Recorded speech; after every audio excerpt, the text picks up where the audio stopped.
Streambeats.net.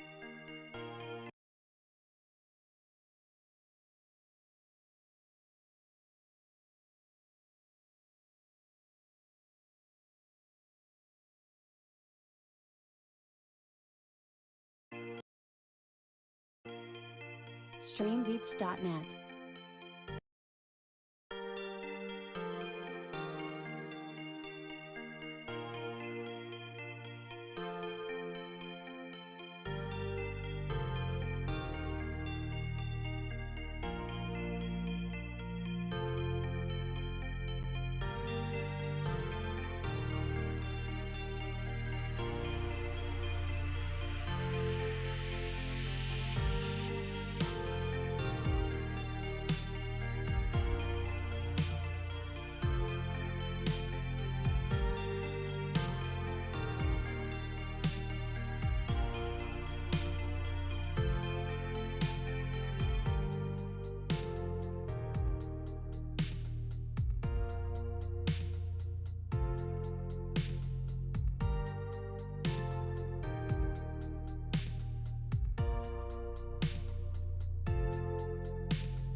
What is up, everyone? MrThumb coming at you with another episode of the stream. Only kind of related. Quick little show and tell here. Hang on. Your boy figured out how to turn YouTube to dark mode, so no more blasting your retinas every time I switch screens. That's good.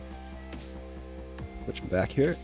Why do I have the cat cam? There's no cat here for the cat cam. There we go. So anyway, we're coming back with another episode of the stream, like we have been for the past couple of days. We're going to do a little bit of React content, and then we're going to jump into some Monster Hunter Rise. So, without too much further ado, let's crack straight into it here.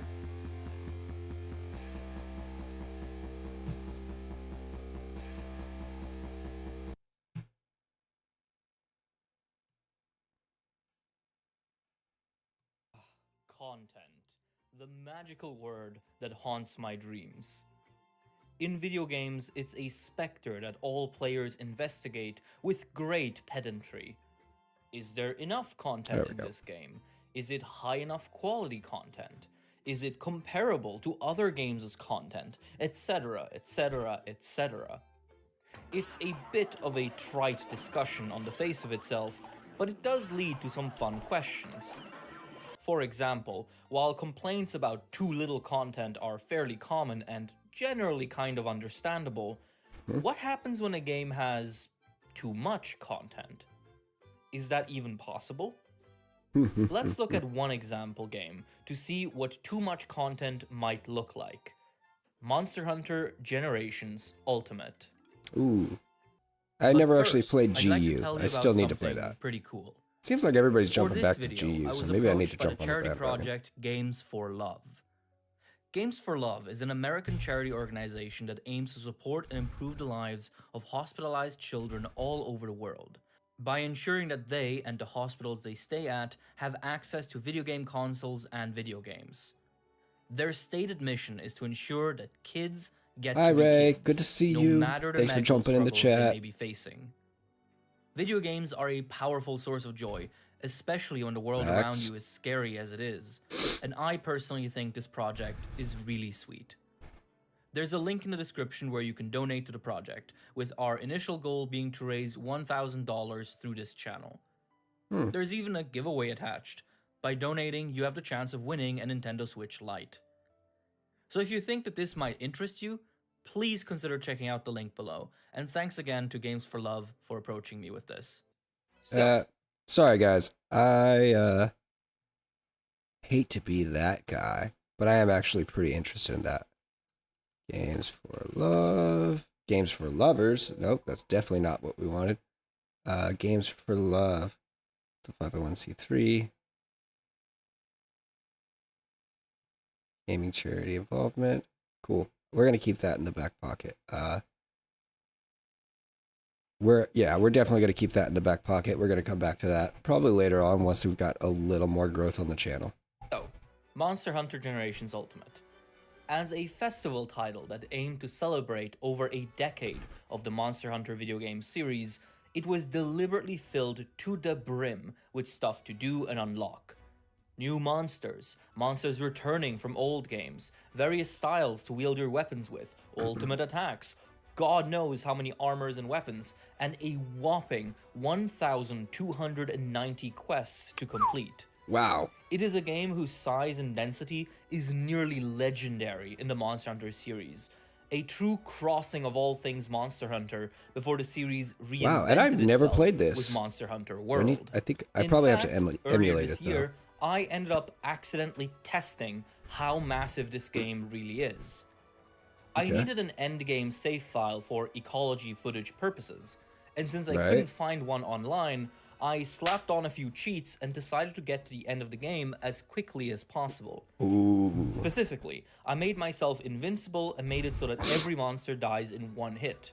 The result was that I was playing the game at absurd, impossible speeds. Every monster dies in one hit. I never 1,000 get quests, hit. though? I skip all the dialogue in every cutscene, and I only do the bare minimum, only completing key and urgent quests needed to progress the game. Right. With this setup, surely I would see the end of the game quickly enough. How long do you think it took me? Just a quick thing I wanted to point out here. He doesn't look very good in this scene, but oh no, he's playing as a Palico. That's why. I was gonna say, Shigeru Magala is looking huge in this. To get to the final mandatory quest in G rank? 2 hours? 3 hours? Sorry, Gore Magala, 4? not Shigeru Magala. Gore Magala is 11. Jesus. It took me Christ. 11 hours. I had every unfair advantage technology could give me. I was screaming past the game's intended pace at 1,000,000 miles per hour. I was ignoring everything that wasn't the bare minimum required content, and it still took me most of a waking day to get to the end of Monster Hunter GU. Wow. That is What how a big this game is. grind. That is That insane. is Generations Ultimate. You can easily see why this girth makes Monster Hunter GU an attractive game on paper. With so much to do and 93 unique monsters to hunt, it really is a game that can accompany you for a long time, a regular well of activity that never really ends if you pace yourself. And these are just raw, sterile numbers. The reality is that there are numerous features in the game that make replaying and revisiting certain parts of it really rewarding. Like with all Monster Hunter games, fighting the same goons over and over again is a core part of the experience, and Monster Hunter GU gives you plenty of options to shake things up. You can, for example, choose between 6 movesets for each of the 14 weapons, effectively creating 84 possible playstyles right out of the gate. And some of them, like the alchemy and aerial styles, are pretty substantial changes to the flow of the game too. Add to this that you can equip up to 3 hunter arts, ultimate moves of sorts, and that you can play as a Palico cat for a sort of easy mode, and Monster Hunter GU becomes a kind of ultimate playground for all things Monster Hunter. Not to mention the inclusion of basically every named character from the franchise history and return of 3 classic village. It truly is a massive buffet of everything the series has been up to that point. There is, however, a flip side to this. This much game content has to actually be presented to the players Jesus. in a digestible way. Oh my Paced God. such that it motivates. Hang on. Look, my cat is being a fucking psycho.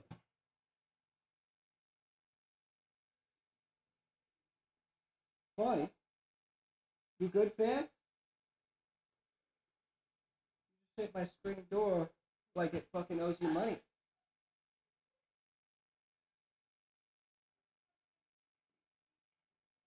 Yeah? Now. Here. Join the stream. Them to engage with this ocean of stuff to do. And it's here where Generation Ultimate stumbles. 93 and she's monsters gone. is a pretty big number to play with, and distributing them out across the game progression was always going to be quite tricky. Unfortunately, Monster Hunter Generations Ultimate approaches it in a way that has some serious ramifications. The Deviants, special monsters that make up one of GU's unique features, are entirely excluded from the game's progression. Their quests can be unlocked and completed separately from the regular quest structure, at basically any point with very few limitations. This is nice in that it makes these monsters more accessible early on. So I never which is actually got to important fight for a the feature that was Deviants. so heavily marketed. But it also means that now, the pool of monsters that can be used for main quest progression is significantly smaller, down to 75, while the actually most interesting monsters in the game are completely I just want to point out, he said down to 75. separated from the normal progression. 75 is still a very respectable number, mind you. And Yeah, this it change is. by itself would be more of an oddity than an actual issue.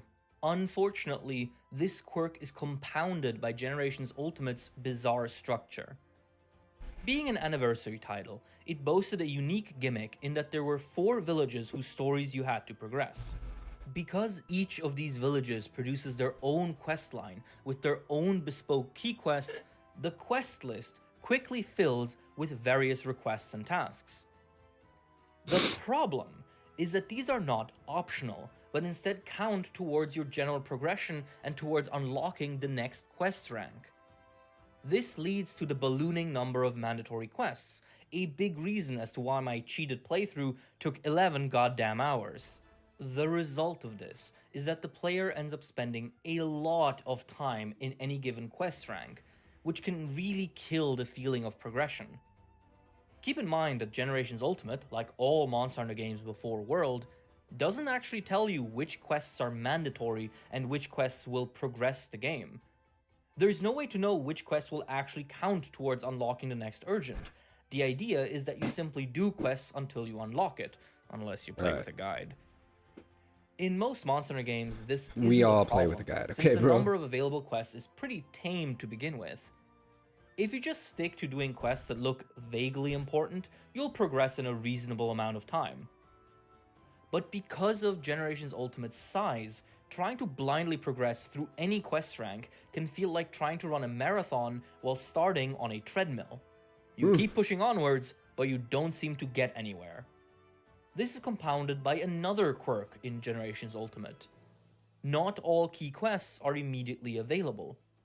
In some cases, you first have to complete an initial batch of key quests to unlock a second batch, which then unlocks the urgent. Again, you have to do this all without knowing which quests are actually important and which quests are actually key quests. You're You have just to do blindly all the supposed to quests, complete quests obviously. until you get more quests and then complete those until you level up. And finally, what really ends up hampering GU's progression and pacing is the actual distribution of the monsters. You'd think that 75 monster would be a great roster to produce a varied and energetic experience, letting the challenge gradually escalate in order to sell the player's journey. I don't know about that part. Unfortunately, Monster Hunter's never been known for gradual escalation. It's easy mode, medium mode, and then just devastatingly hard. the actual distribution ends up being really weird. Monsters like Gypsaros get repeated as key targets numerous times, and the order in which certain monsters are unlocked feels really off. There just isn't really a linear curve of escalation here. It's more sort of that you just unlock random guys to fight every so often. I do kind of feel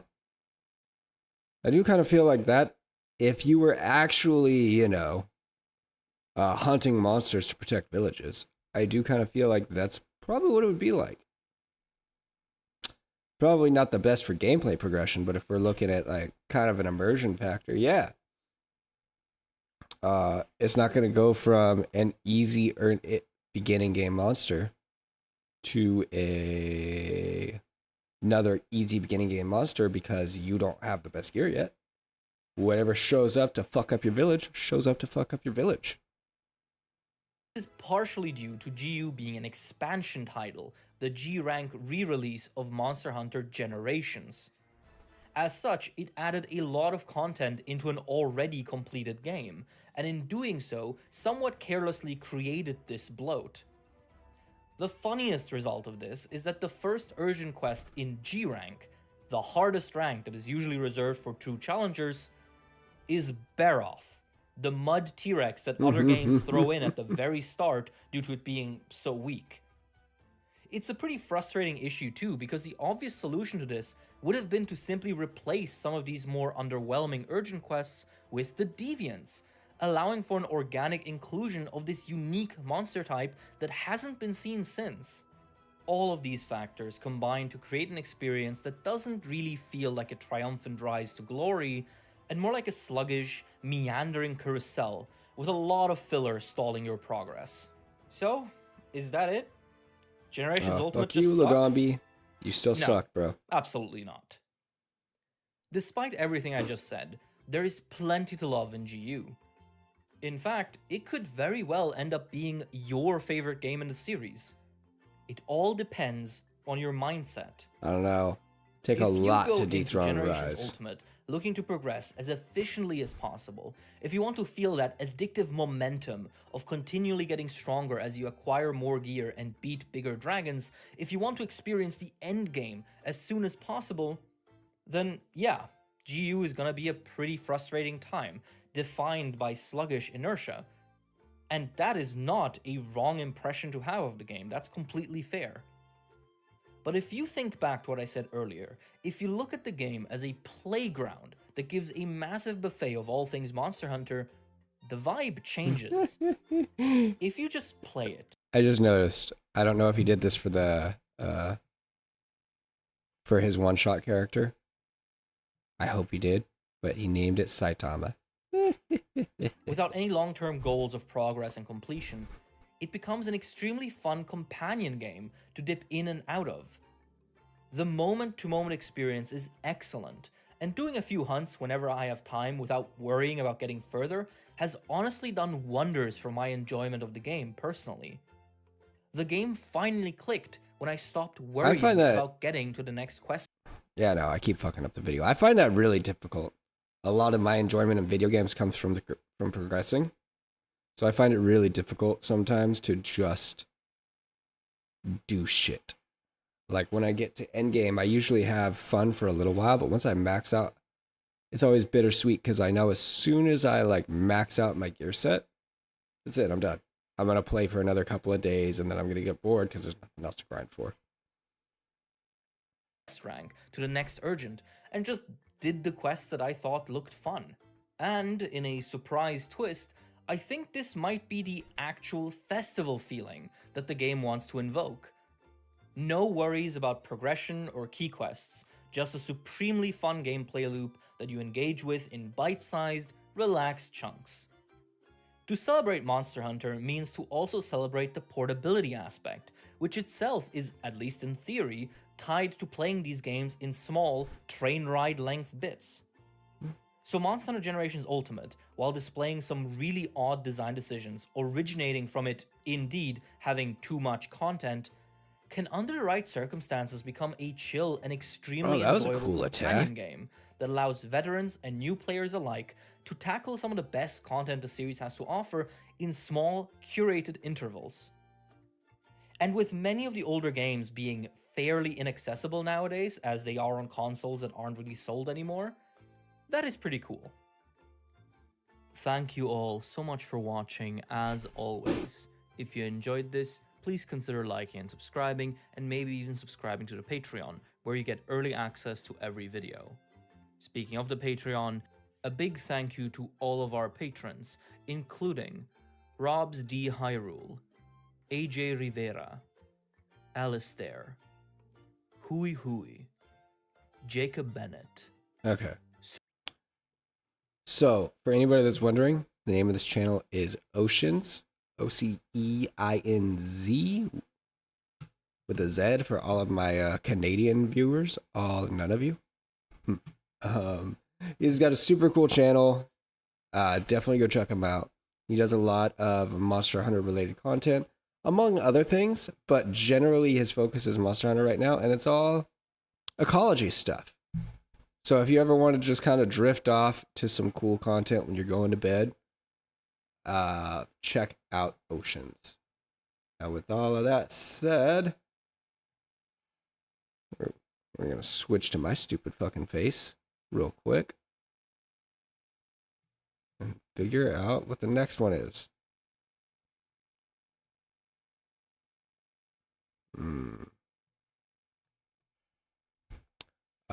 What was the name of it?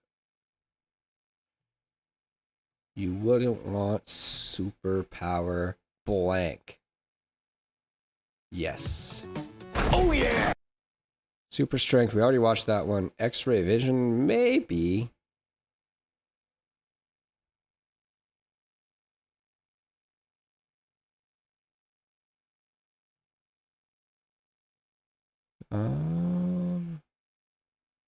Why?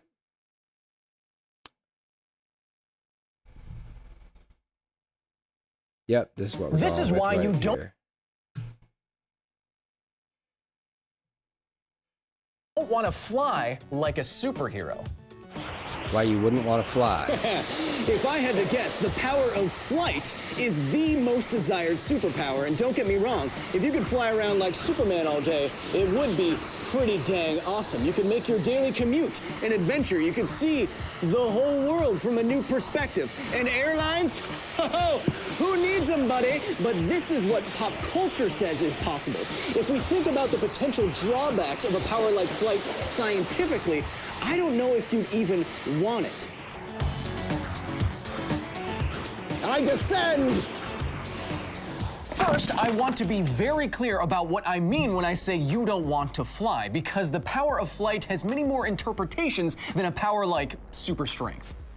The kind of flight that we will be interpreting is, I think, the most common version of it. An epic ability that allows someone like Superman or Neo to move above the ground at high velocity and high altitude. And like Superman, we are going to say for this version of flight that you can just go. If we have to start evaluating thrust and fuel requirements, this analysis isn't going to really get off the ground. Immediately, my first thought is we're going to have issues with things like temperature at speed. Maybe if we're getting into like super fast flight, that thing that you touched on in the last video, where he talked about how if you compress air in front of an object, that air will heat up because it has nowhere to go. I will argue that though this version of flight sounds awesome, it would be more hassle than it's worth. So much so that traditional air travel just might be preferable. $30 bag fee now? That is bold. Let's consider flying at high altitude first, because if you could fly, you probably will not be going very high. The Earth's atmosphere does not have a definite boundary with space, but we consider it to extend all the way from the surface out to around 100 kilometers, what we call the Kármán line. And as you move further away from the surface, the air in the atmosphere thins way out. The Earth's atmosphere is not evenly distributed. A full 80% of the Earth's atmosphere is crammed into just the first 10 kilometers above the surface. This leads to a drastic difference in air density, which leads to a drastic difference in oxygen availability. Fly up above the clouds and oxygen availability will be your first altitude limiter. If you go up around 19 kilometers above the Earth's surface, around 12 miles, you would have to wear a pressure suit just to keep your body from dying, like Felix Baumgartner wore when he dropped from space. Go up around 12 kilometers and you would need to breathe pressurized oxygen like scuba divers do. Up around 4 kilometers, you would need oxygen still, and it would only be once you got below this 4-kilometer line, about 2.5 miles, that you would be able to safely breathe the air around you. So you can forget if you had the power of flight flying over Mount Everest just for fun. Paging Kyle Hill in the terminal. Gate 42. Do not let any strangers pack your luggage without... These altitude-based oxygen limits aren't just suggestions either. Fly too high and you can pass out almost immediately.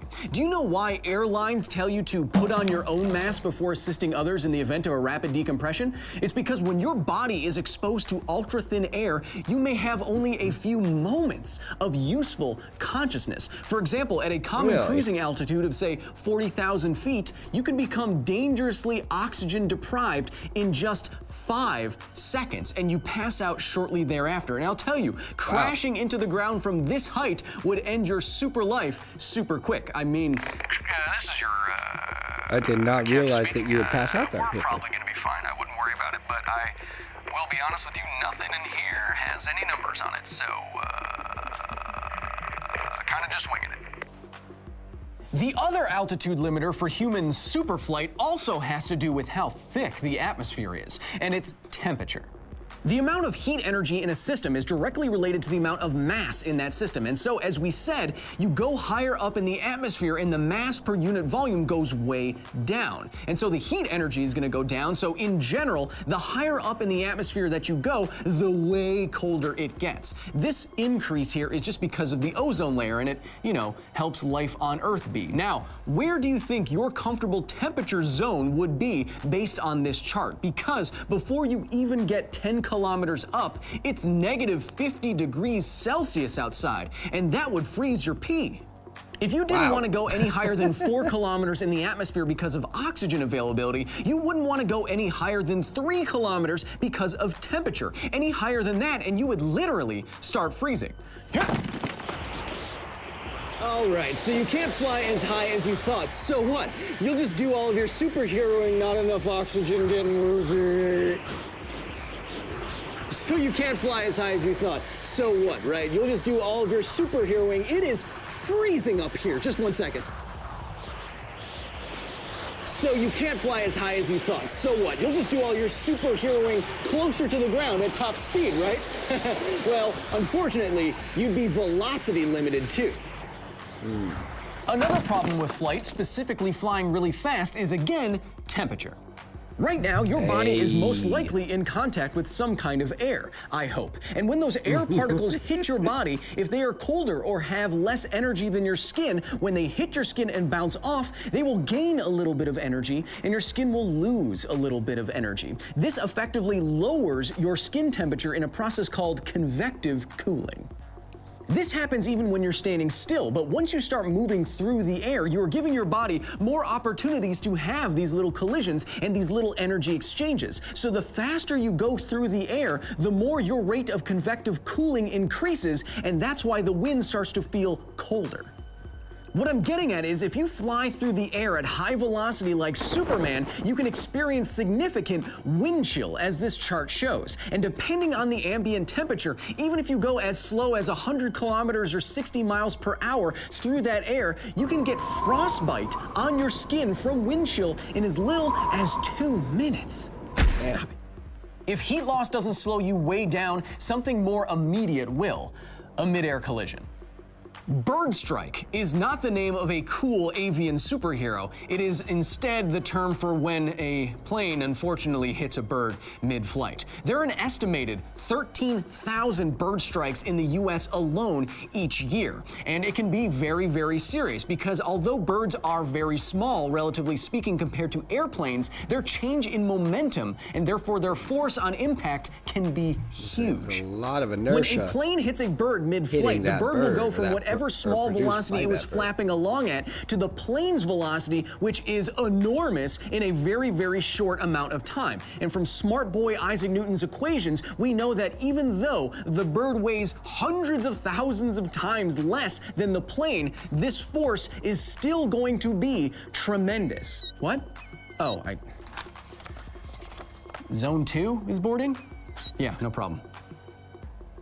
Even if we assume a very small bird, just 1 pound and 1 foot long, and an average cruising velocity for our plane of 550 miles per hour, the average force on the plane from this tiny bird could be as high as 90,000 newtons, 20,000 pounds of force. From this simple calculation, I think you can see how bird strikes can and do damage and disable aircraft. And aircraft are made out of metal and meant to fly. So now imagine what a single unlucky bird. Hang on. Boop. Bringing my stupid face back. We're gonna see if we can find it here because I just saw a picture of this. Bird. Boop. Excuse me, I'm trying to type past my cat. Strike. Woo.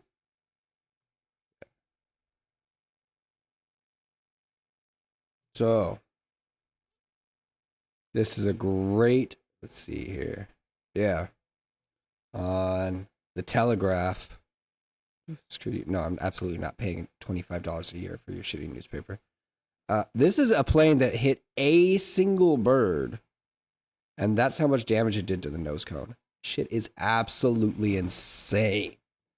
How much force gets applied to one of these planes if it just hits a single bird? I'm sure this wasn't a fucking, I'm sure this wasn't some tiny little cheap bird. I'm sure it was like a big fuck off crow or something. But still, that's a lot. That's a lot of damage. Okay, back to the video. Bird strike would do to you or your face cone.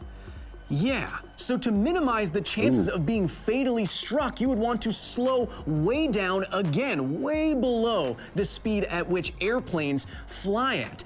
You could take your chances with a bird strike, but if it happens, they won't make a movie about your life starring Tom Hanks. My point is that if you could fly like superheroes do and didn't have any additional powers to protect you, if you didn't have any additional powers to protect you, your best bet would be to fly low and slow, and even then, there'd be more restrictions on your flying than you may think. Okay. Let's just think of everything we would actually need. I figure hitting a bird, anything past like 60 is gonna, anything past like 30 miles an hour hitting a bird is gonna fucking suck. In order to fly in a more realistic and heroic way given everything that we've gone through so far? Well, you're probably going to get too cold and you might subject yourself to pressures you don't want, so how about a flight suit? We need one of those. And oxygen. We're definitely going to need a tank of oxygen depending on what we're doing. And even though we're going to be going relatively slowly, we still want head and eye protection, so let's bring a helmet and goggles. Oh, and just one more thing. Let's make a phone call to the FAA and government telling them that a human has superpowers for real and is going to be flying over populated areas for extended periods of time whenever they want, and also doesn't want to be immediately captured and experimented on by scientists. Yeah. Oh, you know who it is. What? You're headed here right now to take me to an unlisted government black site? For how long? Indefinitely. Oh. Even if we somehow lived in a world where everyone would just be suddenly cool with an unidentified human-shaped flying object all the time, there would still be rules and regulations on you. Not only would you have to fly low and slow, it's the 21st century. You have to fly with other people in mind. Before taking off, just like an actual pilot, you would want to check weather reports, rules and regulations in your area, and airspace maps, and fly according to those. For example, though most of the air you would be flying through would be unrestricted, if you live near a large city, you might be near a large airport which restricts and monitors its airspace for miles around in every direction. You could just wing it and take your chances with running into a thunderstorm or running headfirst into a missile from an F-16, but I would not recommend it. Look, I will concede that some kind of flight power that had you just floating above the trees at the speed of a car over to your friend's place would be awesome. But then again, that's not really the version of super flight that we see in pop culture, is it? So if you don't want to fly, as I argued, But I would what would you want if you still wanted to fly? Well, if you wanted to fly more realistically without all of the hassle, we are now more or less describing Iron Man. With his suit, he has temperature and impact protection, so he's not velocity limited. And with his navigation and sensors and contacts with the government, he's not altitude limited. But at this point, you've created a suit that does more than the power of flight alone does. So you might as well just be Iron Man and forget the power of flight altogether. Will Kyle Hill please report to baggage claim? You left a barrel of hair ties in the terminal. Come on. So, why don't you want to fly like a superhero? Well, if the power of flight is all you have and not invulnerability or super durability or what have you, flight wouldn't be quite so super. Because of oxygen and temperature limitations, you'd want to fly low and slow, and because of civilization, you'd want to fly more safely than you probably thought you could.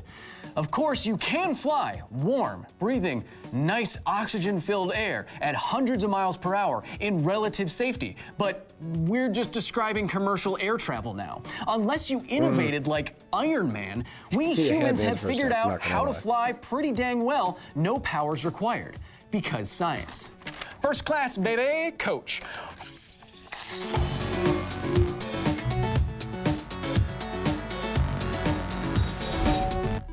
Look, even after everything that I just said, would I want some kind of even diminished power of flight to try it out? Yes, probably. But I think we're not even considering a bunch of other things that would come into play, not just speed and wind chill and restricted airspace and that kind of thing. A lot of people are afraid of heights. And just think of the G-forces you could accidentally subject yourself to. Where you're like, hey man, cool, check this out. And you do like a dive like you would on a roller coaster, but it's too fast and you pass out and then you fall from like, 300 feet up in the air. There's a big learning curve when you're curve without learning. Thank you so much for watching, Adam. If you want more of me, go to Alpha at projectalpha.com, where if you go now and sign up for a free trial, you can get this show 2 days earlier than anyone else. Ooh, another premium content from myself, Nerdist, and Geek and Sundry. Please follow Because Science and myself on social media at these handles here, and you can suggest ideas for future episodes, which I often use. So go do it. Not that. Stream beats. This episode of Because Science is sponsored. No more Because Science, Kyle. We're done with Because Science today.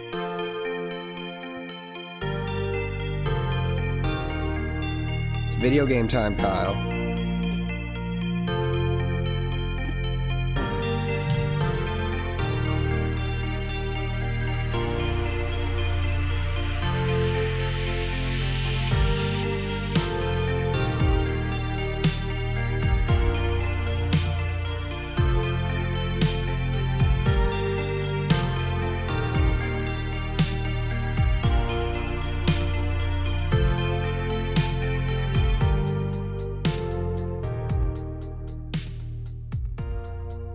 All right.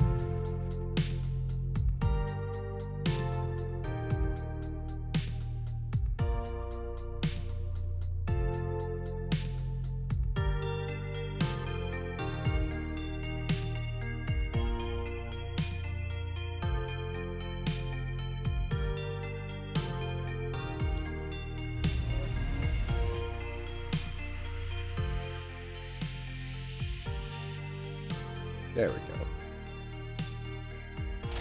All right. I wonder where we left off. I like how she's just singing into the void, but no sound was coming out. That's funny.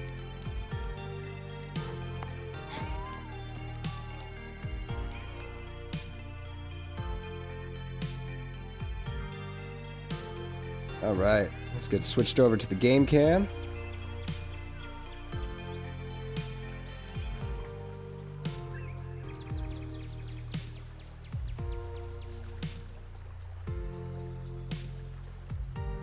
There we go.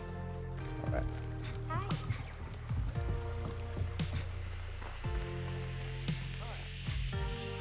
You have an important matter to discuss. What do you need to discuss? I took some help from Nagago and the others, but we can now forge more kinds of decorations for you. Sick! You'll be faced with some grueling hunts, blah blah blah.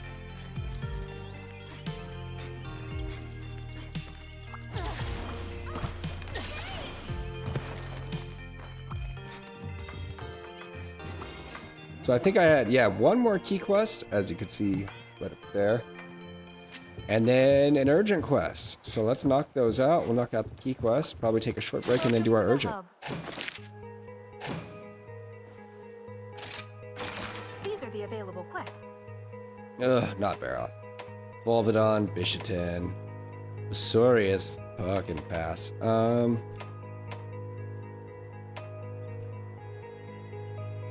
Single Baroth or double Volvidon. We're gonna hit the double Volvi here. Yeah.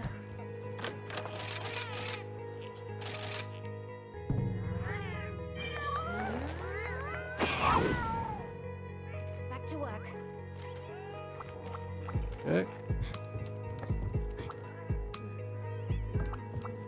What can I do you for? Ooh, there are some new decorations on here. That's sick. Speed sharpening. Item prolonger. Horn Maestro, that ain't me. Poison attack, no.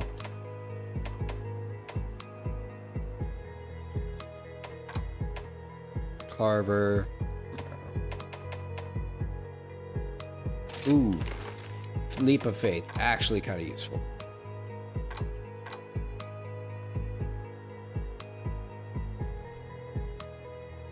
Okay. Clyde is back, y'all. In case you missed it.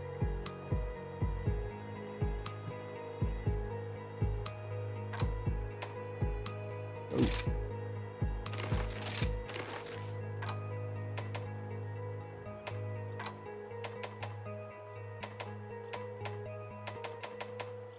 Ugh.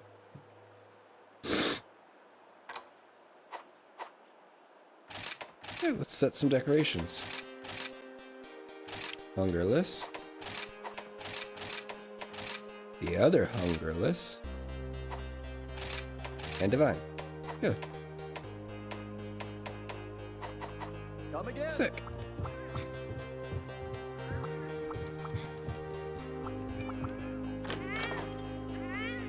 I got everything you need.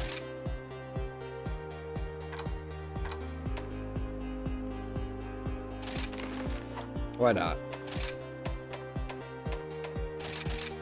There we go.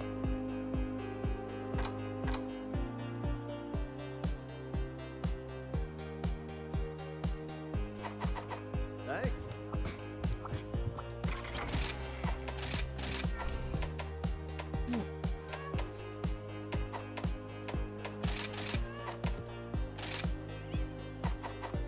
Okay.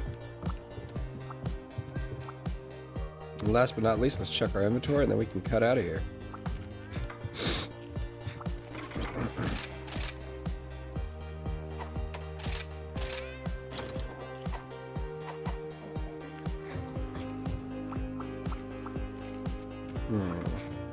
Yeah, we'll do one more quest.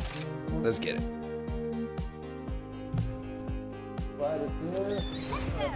He doesn't know where he wants to sit in the camera. Need to get that AI camera that follows you around, dude. Make my life easier.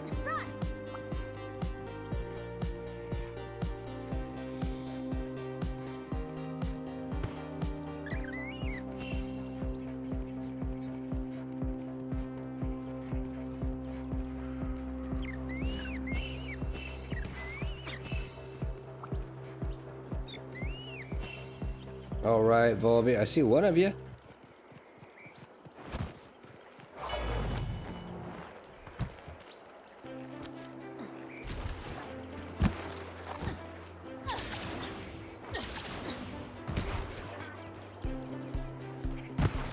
Let's go. Got my doggo. We got Rose here. Ooh. Never actually looked very close to these. I didn't know they're little crabs. That's cool.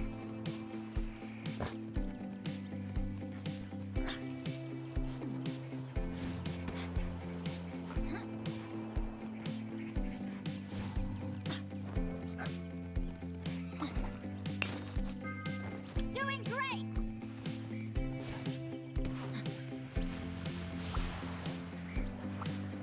Oh, there he is. There he is.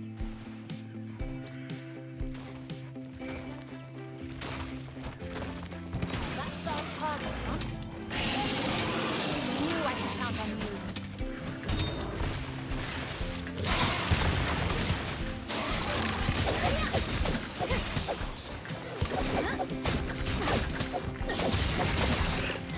Oh, yeah. Always satisfying.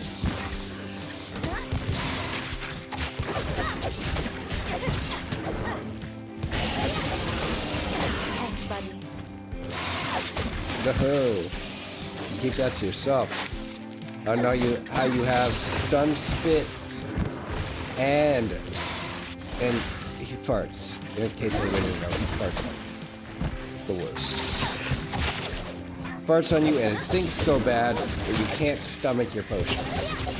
It's a horrific effect.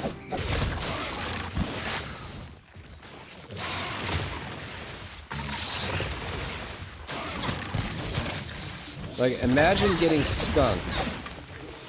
Like getting sprayed by a skunk, but the skunk smelled so bad that just opening your mouth to drink water would make you vomit. Ooh. Awful. The worst. That's what this guy does to you.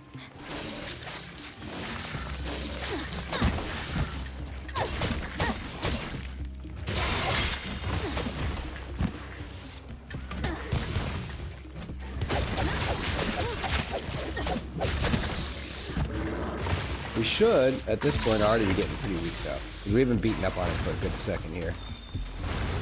Woo. Yeah. This just won't do.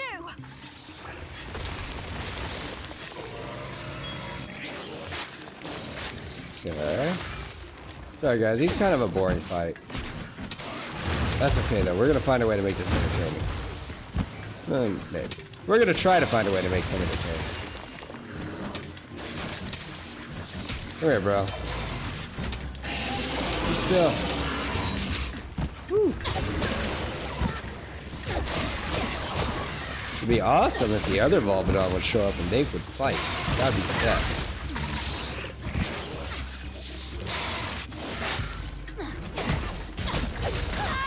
Hey, sir, I was in the middle of something.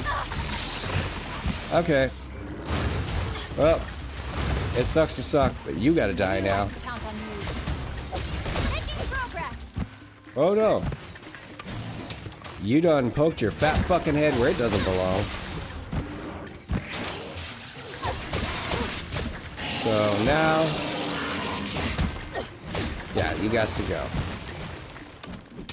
It moved somewhere else. Look what you did. Didn't even stay here.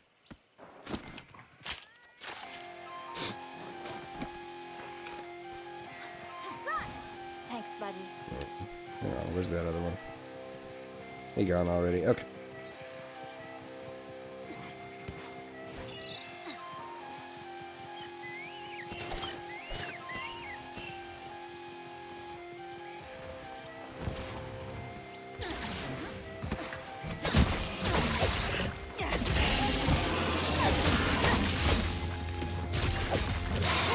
Smack.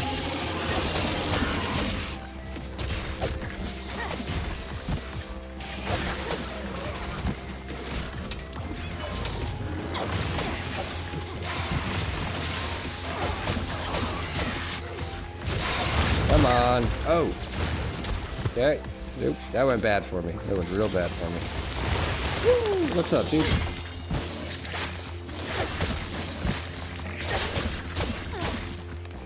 I feel like I'm gonna get punished for this. Nope. Not bad, not bad. I'll take it. I wish you would be still long enough to get the rest of my extracts. Okay, nope. God damn, you're ugly. Look at you. You got a face only a mother could love, bro.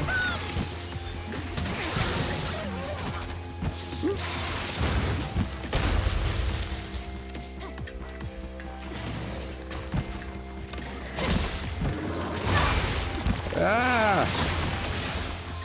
Stop hitting me. You're not allowed to fight back, bro. Jesus, what's wrong with you? Tink.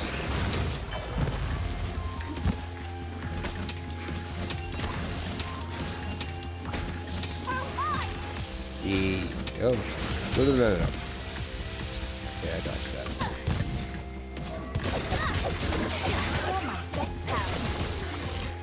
Got him. Okay, where's the other one? This is the situation, these multi-monster hunts, where the mounting system gets to be kind of fun. So what we're gonna do is we're gonna go find this other Volvidon.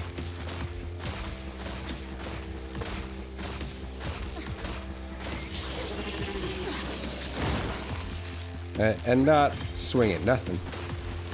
Bam! No problem. Let me take And now we'll use this one to beat the shit out of this one. Not really. Bye. Well, that's not really what I meant to do. But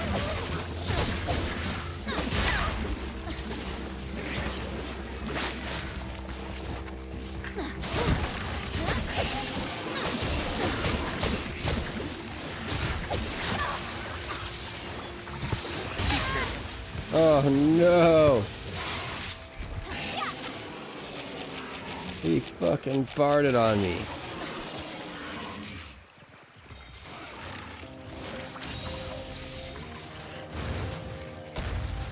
This is my Volvidon.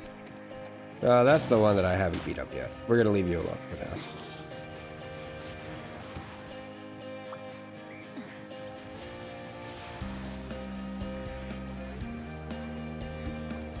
I'd rather not give this one a chance to heal. Oh, hell yeah. Miss every shot.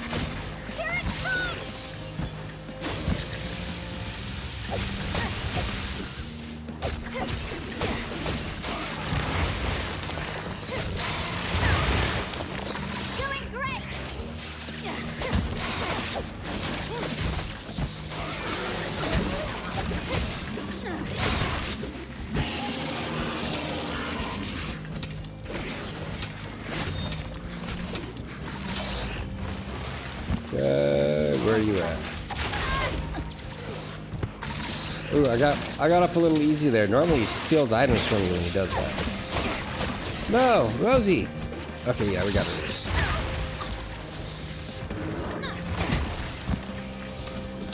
You know what, bitch? Come here, turn around. Yeah, that's the fuck I thought.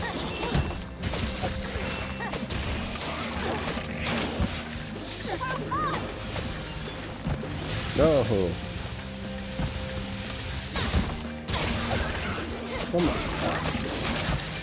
Bro, how many hit points do you have left?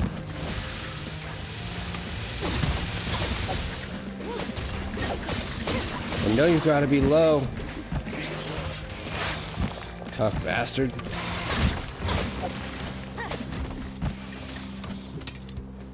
Come on. Look at you. You're exhausted, I can tell. Just give up. Give up. The fight's over. It's been over since I got here. I know it took you a minute to figure it out, but I knew it from the beginning. Alright. You won't be needing this.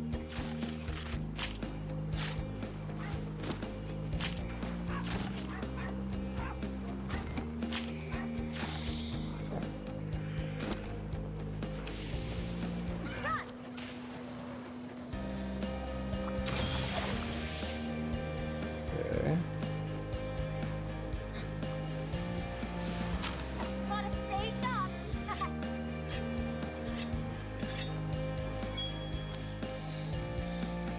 You're definitely not who I want to fight. I see you coming up, Mr. Baroff. I intentionally didn't fight you. Nope, no thanks.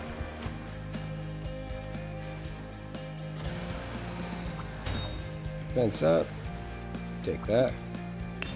Take that. Too easy. One of these. Some of that.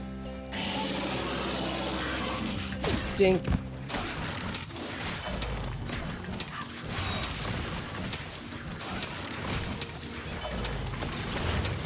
Hit him. There we go.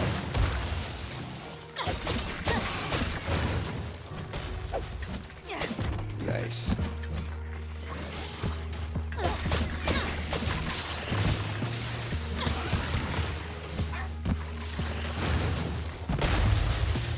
Ooh.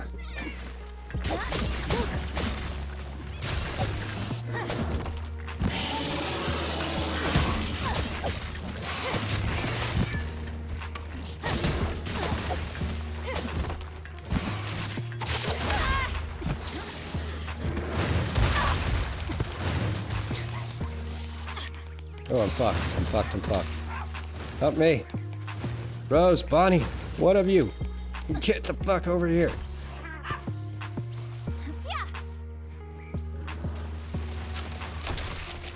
What have I got to answer this? What's that? That was pretty satisfying.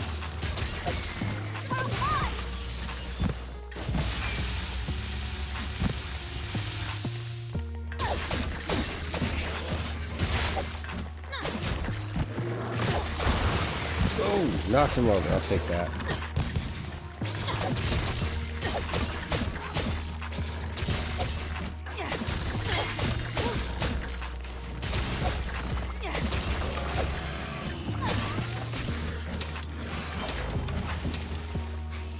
Come on, Rose.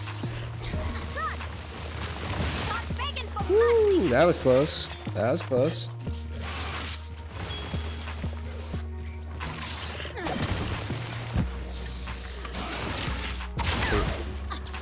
Unknown has appeared.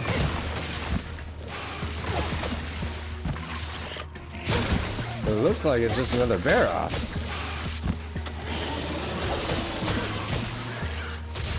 Yeah, what the fuck? Does it not know because I haven't fought one yet? Did I fight a bear off already? I hope not. I'd rather not fight them for as long as I can avoid it. Woo! Hey now. Come on. Here it comes. Let's go. Doop. Grab me some of this.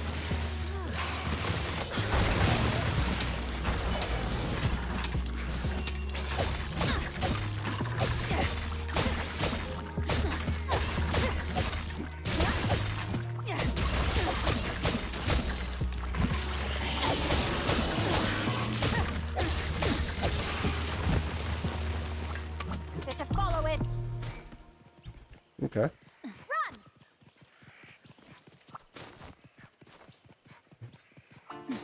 Some of that.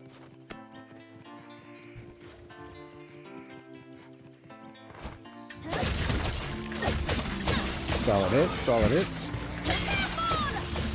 No! Woo! Hey, I just barely escaped that one.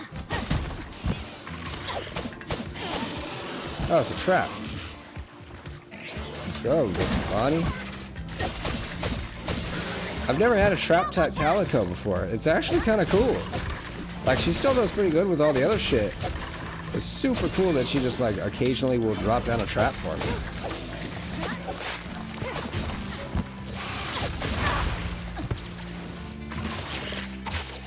This just won't do. Yeah, this should do.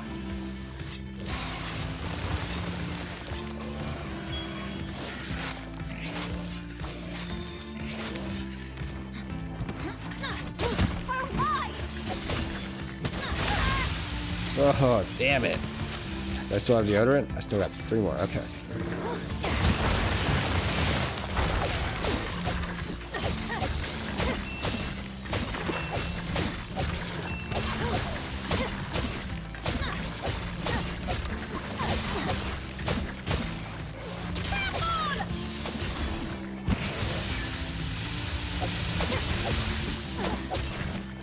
Bam.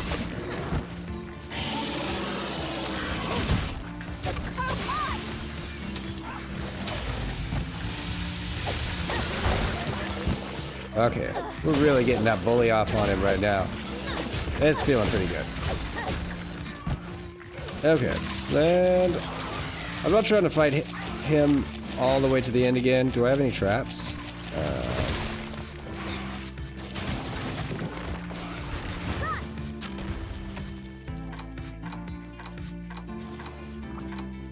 Crafting list.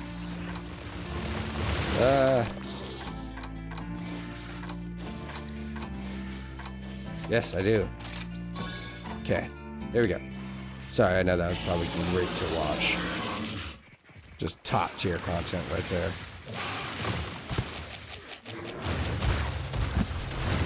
Whoa, hey now. Just be a little still there, buddy. Come here. Gotcha. Gotcha, bitch. Let's go. Oh shit, ride's gone.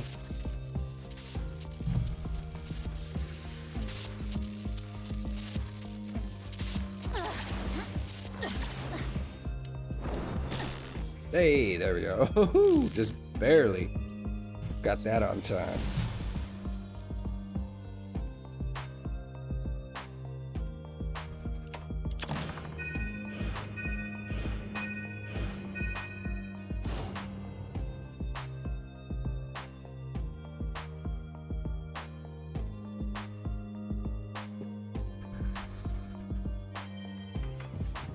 Urgent quest available. Let's see what he's got. Working hard? Mizutsune? Fuck yeah. Let's go. Alright, y'all. I'm gonna take a short little 5-minute rest, and then we're gonna come back and we're gonna fight Mizutsune. I'll see you in a minute.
Well, I guess I'm back.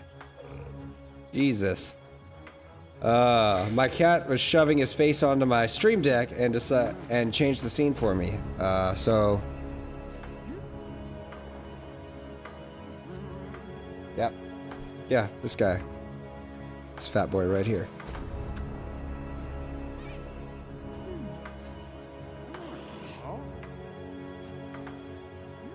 Hey, bud. You know you're a fucking menace, right? Good boy.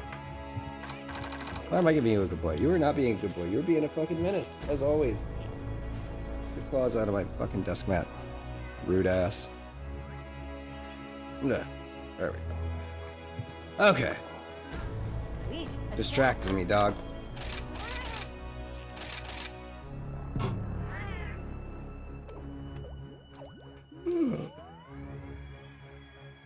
Oh, what am I doing? Time to go. Hi.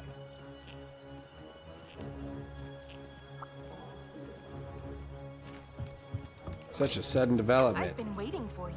An urgent quest is coming for you. The Mizutsune. Special quest has come in for you. Urgent. Here's the quest list. I wish you luck. Let's go. Restock my shit. Yeah.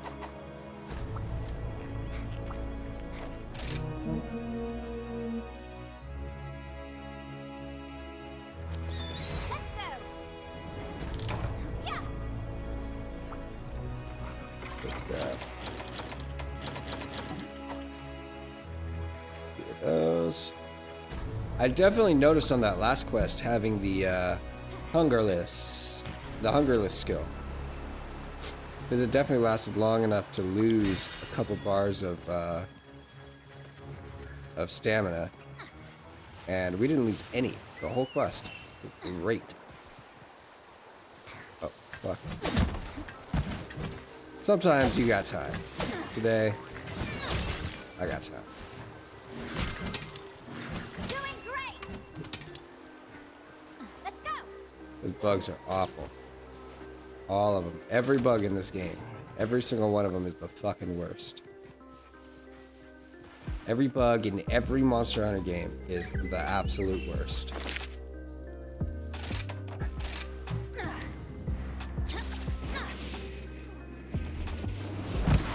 That was fast. This is... You are being absolutely adorable, bud.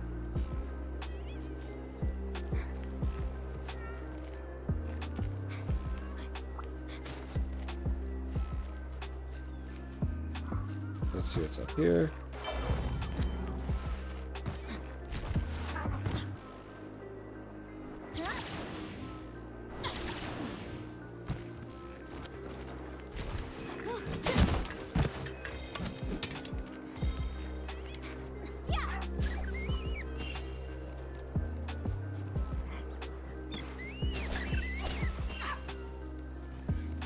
We're gonna do some Speary Bird collecting real quick.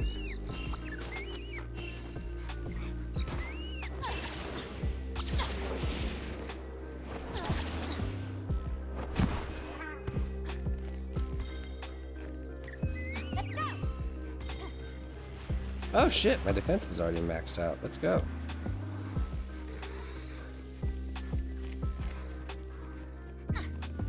I really want the health and stamina, but I'll take defense too. Why not? Here she is. Mizutsune. I don't know if Mizutsune is male or female. That's our target. I notice. I sure didn't. Okay, that's done. I notice. Oh, that's because I already fought you, didn't I? I did already fight you. That's why I didn't get the cool cutscene.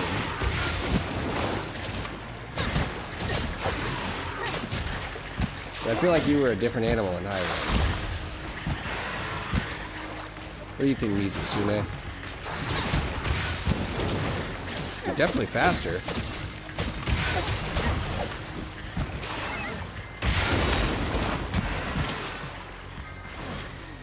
Too easy.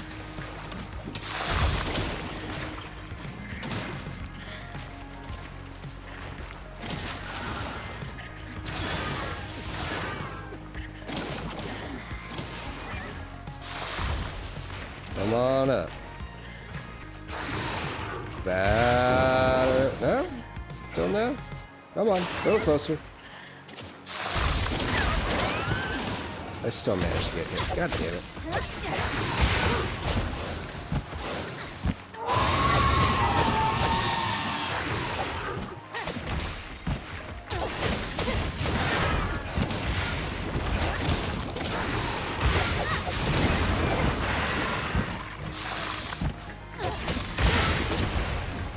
You're my best pal.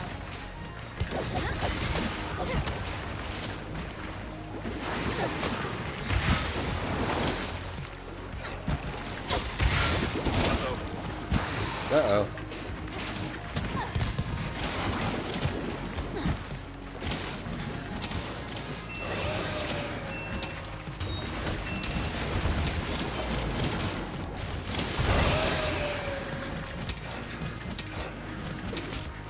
Got it.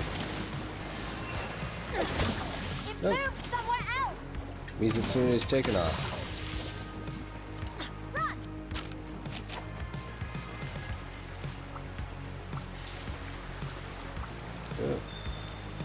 It's not a nullberry for this? What is it? Is it deodorant? Wait a minute. That there. Okay. Sick.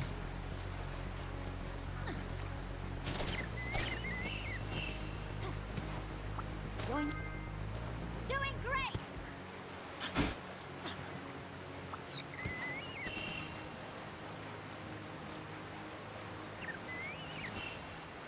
Whetstone time.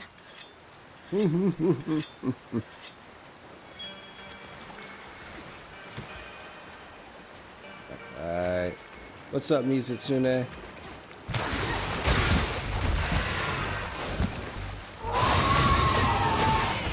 Oh, gotcha.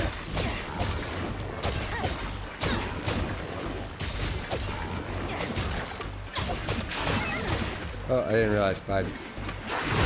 Ah, that works. Who's back?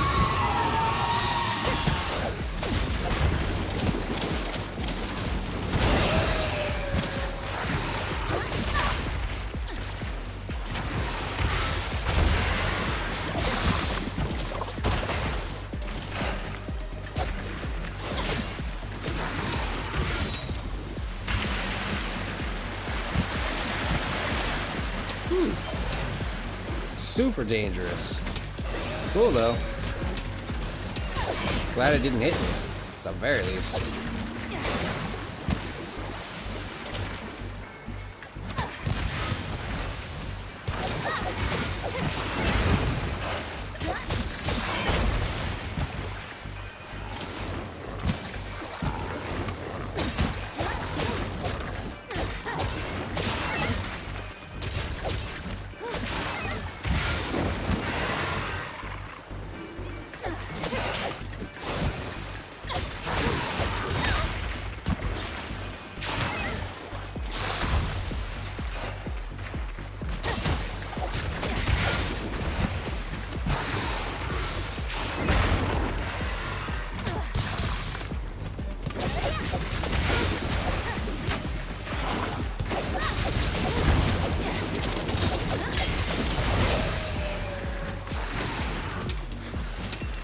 Okay. I think it's time to break off the heel here.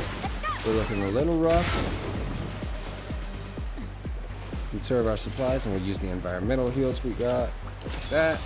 Ooh, that was a full heal. Okay. Stop begging for mercy.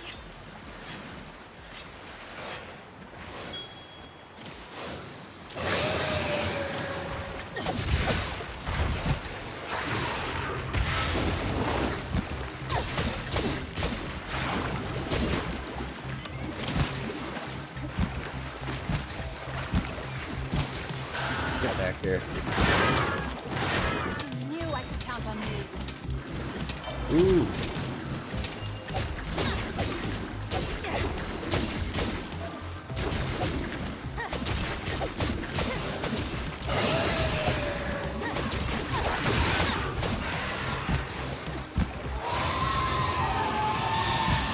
Wow. Oh.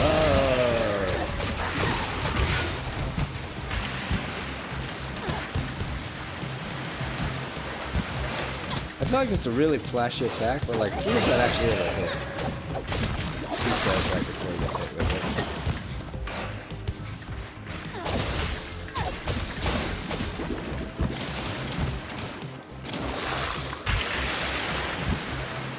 Nope. Yep. He says right before he gets hit with it.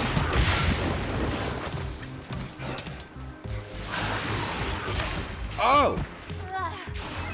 Fucking got me. There it is. Clyde's back in view. Pathetic.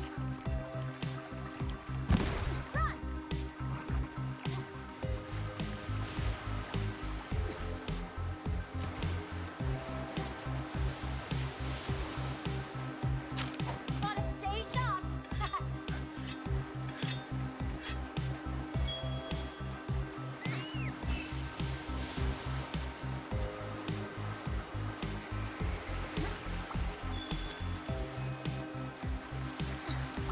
How courteous of MrThumb to just show up where I happen to be.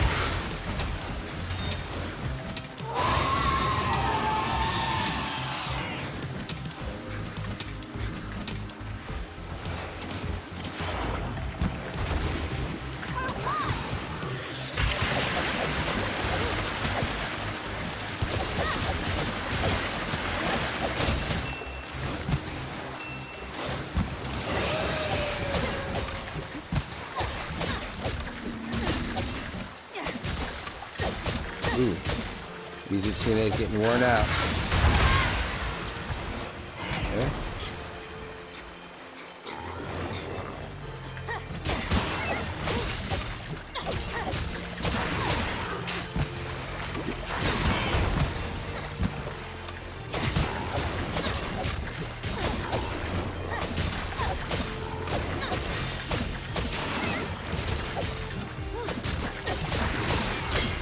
Starting to look a little rough here. Oof.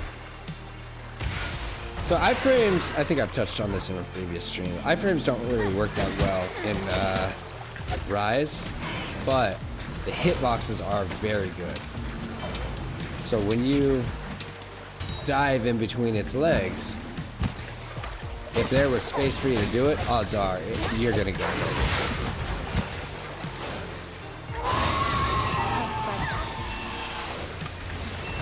Oh, damn. Just getting crazy over here. Woo. Let's go, let's go. Come on. Keep punishing it.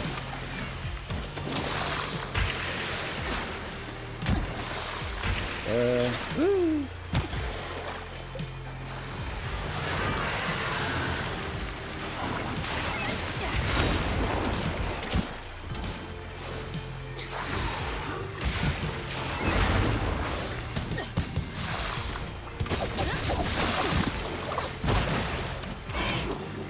Now's our chance.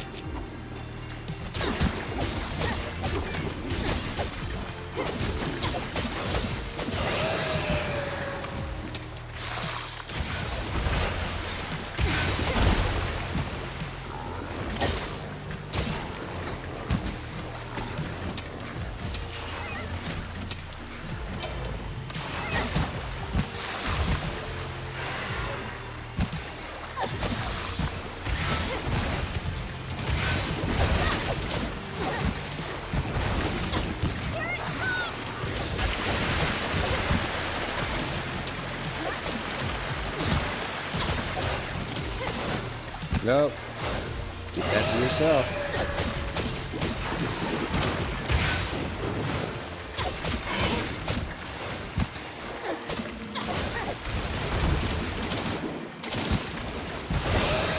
shit, I got bubbled.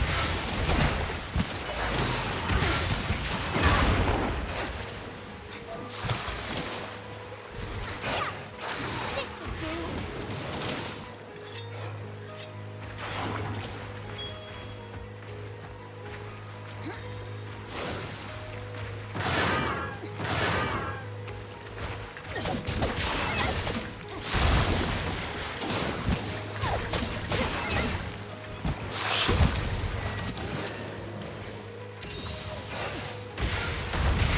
Ooh, that's right. Enjoy that poison music, Tsune. Oh! Literally just said who gets hit with that, and then I got fucking hit with it. Okay, time to break off. I'm too damaged. Let's go. He's thinking the same thing. Better follow it.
There it is.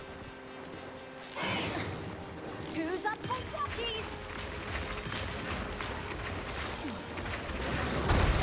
Oh, man, I ruined it. I didn't even hit the wall.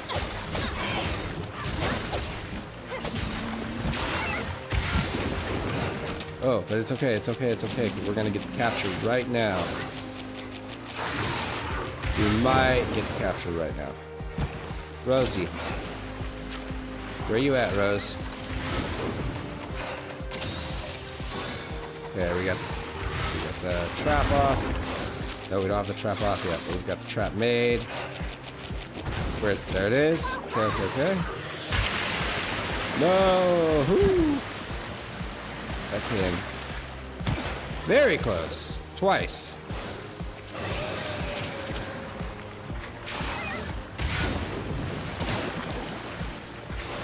Come here.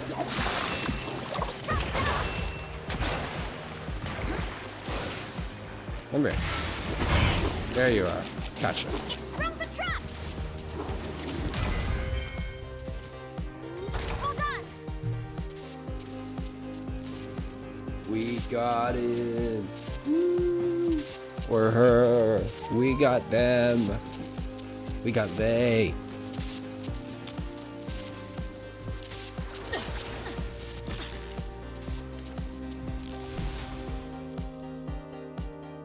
All right, y'all.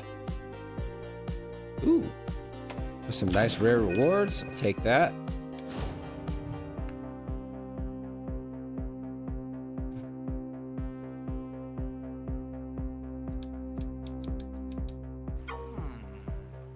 We have found our answers. The answer which plagued Gamora, the cause of the rampage.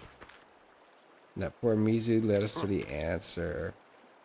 The guild was investigating the monsters around it. They came across several telltale signs, and they were connected to the rampage. That and that Azure Fiend. And that's not all. Our scouts informed us that they had spotted the Azure Beast above the shrine ruins. Shortly after its appearance, every monster in the vicinity became feverishly violent, and that Mizu's sanity, being in mating season, was intensely affected.